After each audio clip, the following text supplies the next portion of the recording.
Aujourd'hui, à Comment c'est fait? Les camions. Maintenant que bien des voies ferrées sont transformées en pistes cyclables, il faut quand même transporter les marchandises. Et on le fait par camion. Vous l'aurez remarqué, sur nos routes, il y en a beaucoup. Ils sont plus de 3 millions à entrer et sortir de la grande région métropolitaine à chaque année. Ils sont la fierté de leurs chauffeurs, qui les décorent, les frottent, les baptisent même, comme des navires. La fabrication des camions, c'est mastodonte de la route, nécessite plusieurs étapes très complexes, car les pièces sont habituellement lourdes et délicates à manipuler. L'assemblage débute par la fabrication du châssis porteur, pièce maîtresse sur laquelle repose la cabine, le moteur et la transmission du camion. On débute par assembler ces longerons d'acier trempé, des poutrelles, dont la longueur varie entre 7,50 m et 13 mètres.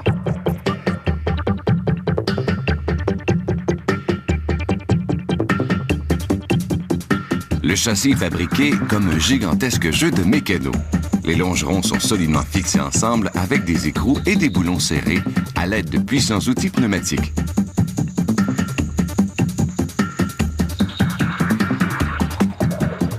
Une fois la structure primaire du châssis assemblée, elle est transportée vers l'étape suivante. Maintenant, on va installer les organes mécaniques. On débute par le différentiel, l'essieu et les lames de ressort. L'étrier de frein est mis en place. Les plaquettes installées sur l'étrier permettront au camion de freiner. On installe maintenant le moyeu, la pièce sur laquelle sera fixée la roue. On insère les arbres de transmission qui feront tourner les roues motrices.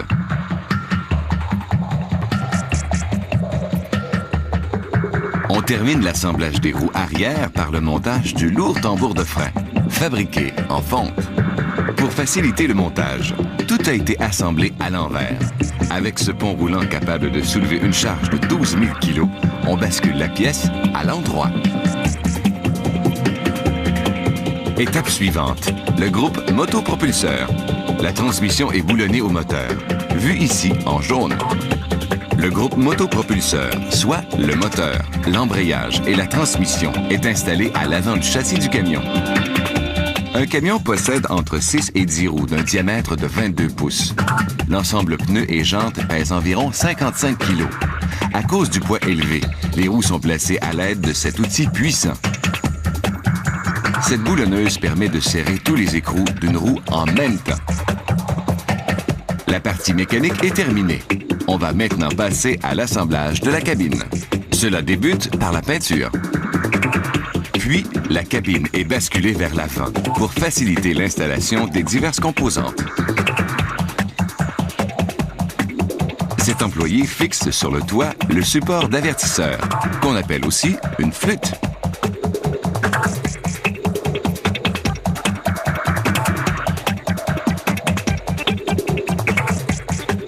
Maintenant, à l'intérieur de la cabine, on commence par installer le tableau de bord, qui pèse environ 35 kg.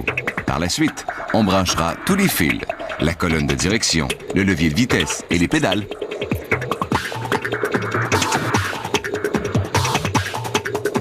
On installe les sièges. La cabine est maintenant terminée. Elle est boulonnée sur le châssis.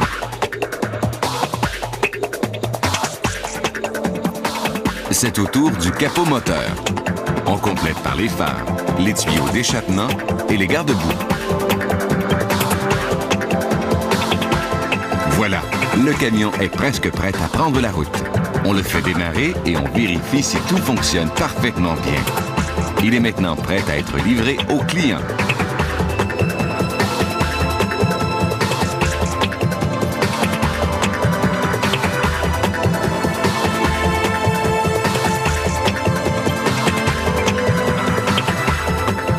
Il faut de 95 à 100 heures de travail pour assembler un tel camion.